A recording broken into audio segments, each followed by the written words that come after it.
नमस्कार भक्तों, आज हम सुनाने जा रही हूँ शुक्रवार के दिन पड़ने वाले प्रदोष व्रत की पावन कथा। प्रदोष व्रत का विशेष महत्व शिव जी की आराधना से जुड़ा है।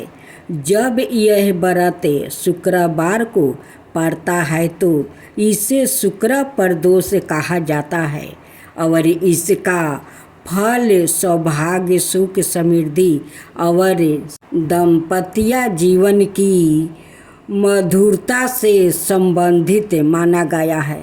इस व्रत की कथा सुनने मात्रा से ही भक्तों को पापों से मुक्ति, दरिद्रता से छुटकारा और परिवार में सुख शांति की प्राप्ति होती है। कहते हैं कि शिव पार्वती की विशेष कृपा शुक्र प्रदोष व्रत करने वाले सदाए बनी रहती है। अब आइए भक्तों, मन को एक ग्रह करके श्रद्धापूर्वक सुनते हैं शुक्र प्रदोष व्रत की पावन कथा। राधे राधे। सभी भक्तजनों को मेरा नमस्कार। आज शुक्र प्रदोष व्रत है और इस व्रत में भगवान शिव और माता पार्वती के साथ ही उनके पूरे परिवार की पूजा करने से आपका व्रत सफल होता है। यह व्रत संतान प्राप्ति के लिए बहुत उपयोगी माना जाता है। प्रदोष व्रत शुक्रवार को पड़ता है तो यह शुक्र प्रदोष कहलाता है। शुक्रवार के शुभ योग में प्रदोष का व्रत करने से आपको भगवान शिव के साथ माँ लक्ष्मी भी प्रसन्न होती है। आइए जानते हैं शुक्र प्रदोष की कथा। शुक्रवार के दिन जब भी त्रयोदशी तिथि का संयोग बनता है तब शुक्र प्रदोष व्रत लगता है। शुक्र प्रदोष व्रत के साथ चतुर्दशी तिथि का भी संयोग बन जाता है तो यह और भी उत्तम होता है। शुक्र प्रदोष व्रत के संयोग में पुराण में वर्णित शुक्र प्रदोष व्रत की कथा का जो भक्त श्रद्धापूर्वक पाठ करता है, सूत जी बोले, प्राचीन काल की बात है। एक नगर में 3 मित्र रहते थे। तीनों में ही घनिष्ठ मित्रता थी। उसमें एक राजा का बेटा, दूसरा ब्राह्मण पुत्रा, तीसरा सेठ पुत्रा था। राजकुमार ब्राह्मण पुत्रा का विवाह हो चुका था। सेठ पुत्रा का विवाह के बाद गावना नहीं हुआ था। एक दिन तीनों मित्र आपस में स्त्रियों की चर्चा कर रहे थे। ब्राह्मण पुत्र ने नारियों की प्रशंसा करते हुए कहा, नारीहीन घर भूतों का डेरा होता है।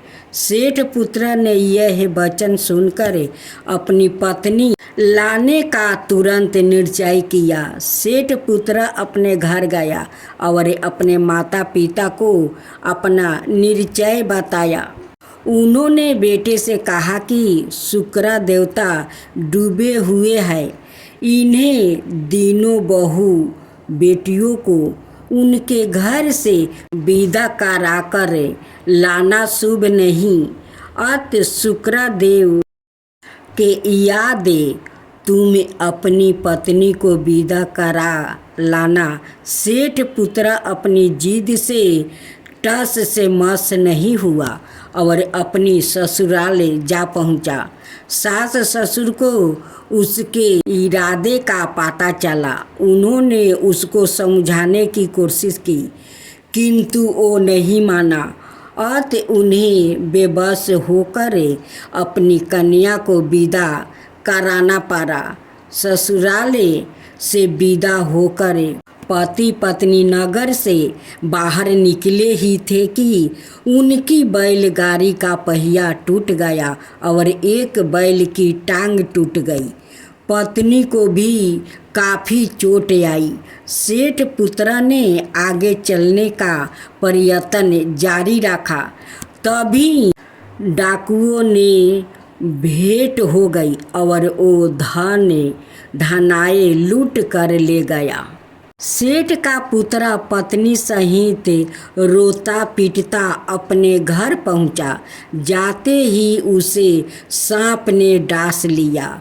उसके पिता ने वैद्यों को बुलाया। उन्होंने देखने के बाद घोषणा की कि आपका पुत्र 3 दिन में मर जाएगा। उसी समय इस घटना का पता ब्राह्मण पुत्र को लगा।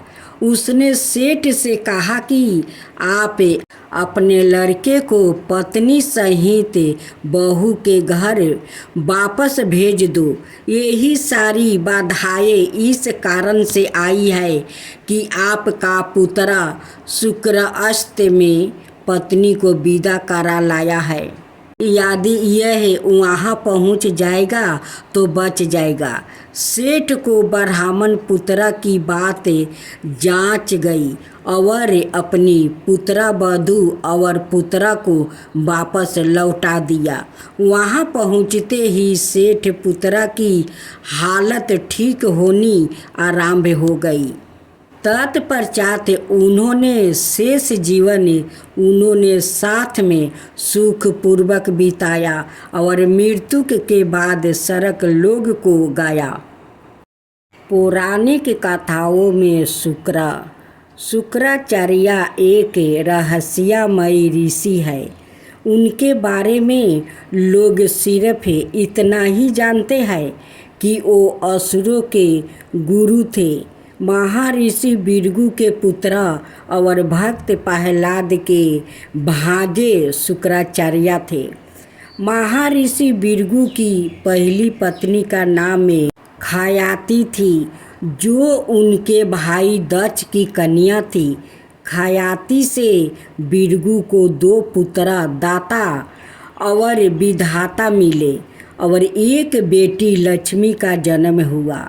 लक्ष्मी का विवाह उन्होंने भगवान विष्णु से करवा दिया था। भृगु के और भी पुत्र थे, जैसे उष्णा, चावन आदि। माना जाता है कि उष्णा ही आगे चलकर शुक्राचार्य कहलाएगा। एक अन्य मान्यता अनुसार वो भृगु ऋषि और हिरण्यकश्यप की पुत्री दिव्या के पुत्र थे। शुक्राचार्य मृत्यु को जिंदा करने की विद्या माध्यम से औषध में आहत सैनिकों को स्वस्थ कर देते थे और मृतकों को तुरंत पुनर्जीवित कर देते थे। वो मृतकों को उठा सकते हैं। संजीवनी विद्या की मदद से जो देवताओं के साथ लड़ाई में पड़ते हैं। शुक्र ऋषि भृगु और उनकी पत्नी पुलोमा का पुत्र है। भृगु ऋषि अंगिरा ऋषि की तरह बृहस्पति के पिता ब्रह्मा के वीर्य से सीधे पैदा हुआ था, जिसका अर्थ है कि शुक्र और बृहस्पति 2 विरोधी चचेरे भाई हैं। एक दिन जब भृगु गहन ध्यान में लीन था, शुक्र उनके पास थे और प्रकृति की सुंदरता की सराहना कर रहे थे। उस समय सुंदर अप्सराएं विश्वची गुजर रही थी। लड़के के दिल को खुशी से देख रही थी और वो एक दूसरे को पहली नज़र में प्यार कर बैठे और अपनी इच्छा को पूरा करने के लिए शुक्र ने स्वर्ग के एक छोटे से कोने में एक झोपड़ी बनाई। फिर उन्होंने कई युगों तक प्रेम करने का प्रेरणा लिया। जब अंत में शुक्र के अच्छे कर्मों का उपयोग किया गया तो वो स्वर्ग से चंद्रमा तक गिर गया, जहाँ उसकी आत्मा बारिश के माध्यम से पृथ्वी पर पहुंच गई, जो चावल के धान पर गिर गया। एक ब्राह्मण के बिरिया में प्रवेश करने वाले ने उस चावल को खाया और फिर अपने बिरिया के द्वारा उस ब्राह्मण की पत्नी के गर्भ में प्रवेश किया। शुक्रा का उस ब्राह्मण परिवार में पुण्य जन्म हुआ। उन्होंने तब तक मेरू पर्वत पर एक लंबे जीवन का निर्तीब किया जब तक कि उनका रास्ता फिर से विश्वाची से पार नहीं हो गया, जो मादा हिरण के रूप में रहने के लिए अभिशप्त थे। वो हिरण के साथ प्यार में पड़ गया और उसके साथ संभोग किया। जिस ब्राह्मण का शुक्र था, वो सांप के काटने से बहुत समय बाद नहीं मारा और फिर मद्रास के राजकुमार के रूप में पुण्य जन्म लेकर उससे देश पर कई बरस तक शासन किया। बाद में उन्होंने कई अन्याय जन्म लिया, जिनमें से एक बांस के जंगल के रूप में और दूसरा एक अजगर के रूप में। अंत में वो नदी के किनारे रहने वाले एक दुष्टा के पुत्रा के रूप में पैदा हुआ। इस बीच उनका मूल शरीर बहुत पहले पृथ्वी पर गिरा था। कई हजारों बरस के बाद भृगु ने अपने जीवित पुत्रा को खोजने के लिए अपनी आंखें खोली, लेकिन पास में एक छत बिछत सावपारा था। अपने पुत्रा की मृत्यु पर रोष में वह मृत्यु के दाता यम को श्राप देने वाला था। जब यम उसके सामने प्रकट हुआ और उसे श्राप ना देने के लिए कहा, क्योंकि उसका पुत्रा अपने कार्यों के कारण इस राज्य में गिर गया था और अब वो गंगा नदी के किनारे तपस्या कर रहा है। यम ने फिर शुक्र के शरीर को पुनर्जीवित किया। भृगु ने उस लड़के को अपने पिछले जीवन के बारे में बताया और उसे आध्यात्मिक सफलता का मार्ग दिखाया। शुक्र ने भगवान शिव का पक्ष हासिल करने के लिए काम किया और 5000 बरस तक उनकी पूजा करने के बाद भगवान शिव ने दर्शन दिया और शुक्र को आशीर्वाद दिया और उन्हें संजीवनी विद्या सिखाई। इसके अलावा शिव ने शुक्र को ग्रहों का सबसे अच्छा नाम दिया और उन्हें बताया कि आकाश में उनका उदय सभी शुभ अनुष्ठानों के प्रदर्शन का उद्यापन करेंगे। यह इस कारण से है कि विवाह तभी किया जाता है जब शुक्र आकाश में उठ रहा हो। शुक्र ने खुद कई पत्नियों का आनंद लिया है और बेटियों और बेटों के साथ आशीर्वाद दिया है। ओम जय लक्ष्मी माता मैया, जय लक्ष्मी माता, तुमको निस दिन सेवते हरि विष्णु दाता। ओम लक्ष्मी माता उमा राम ब्रह्मणी, तुम ही हो जग माता। सूर्य चंद्रमान धावते नारद ऋषि गाता। ओम जय लक्ष्मी माता। दुर्गा रूप निरंजनी सुखी सनपति दाता। जो कोई तुमको धावते ऋषि रिधि सिद्धि धन पाता। ओम जय लक्ष्मी माता। तुम्हें पाताल निवासिनी तुम्हें ही सुविदाता। करम प्रभाव प्रकाशनी भाव निधि की ताराता। ओम जय लक्ष्मी माता। जिस घर में तुम रहती सब सद्गुण आता।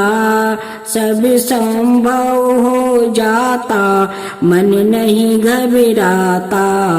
ओम जय लक्ष्मी माता।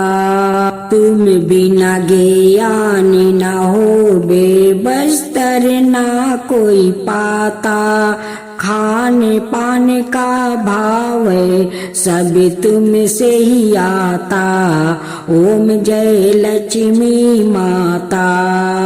शुभ गुण मंदिर सुंदर सिरोधानी जाता। रतन चतुर्दर्शन तुम बिना कोई नहीं पाता। ओम जय लक्ष्मी माता। श्री लक्ष्मी जी की आरती जो कोई जन गाता। उरे आनंद समाता पाप उतर जाता। ओम जय लक्ष्मी माता। मैया जय लक्ष्मी माता। मैं तो आरती उतारूं रे संतोषी माता की। मैं तो आरती उतारूं रे संतोषी माता की। जय जय संतोषी माता जय जय माँ। जय जय संतोषी माता जय जय माँ।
करो दीप करो प्रेम सहित भक्ति करो जीवन सुधारो रे प्यारा प्यारा जीवन सुधारो रे मैं तो आरती